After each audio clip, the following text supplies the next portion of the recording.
அல்லேலூயா. கர்த்தர் உங்களை ஆசீர்வதிப்பார். வேதத்தில் ஒரு வசனம் சொல்லப்படுகிறது, கர்த்தர் என் ஜீவனின் பலனாய் இருக்கிறார் என்று ஒரு வசனம் சொல்லப்படுகிறது. ஆண்டவர் நமக்கு எப்பவுமே பக்க பலமாக இருக்கிறார், நம்முடைய ஜீவனின் பலனாக இருக்கிறார். நம்முடைய வாழ்க்கையில் பார்க்கும்போது நிறைய புயல், காற்று, கொந்தளிப்பு வந்து கொண்டிருக்கிறது, நம்ம வந்து கொண்டிருக்கிறது. அதை நம்ம அறிவோம்.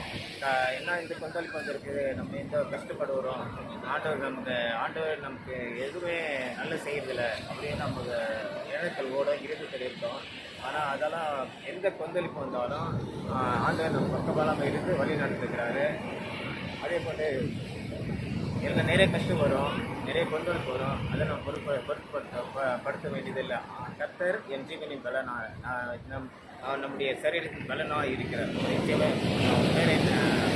சரீரத்தின் பலனாக இருக்கிறார். அதனால் நான் கவலைப்படுவதில்லை, ஆரோக்கியமாக இருக்கேன். கர்த்தர் உங்களை ஆசீர்வதிப்பார். ஆமென். அல்லேலூயா.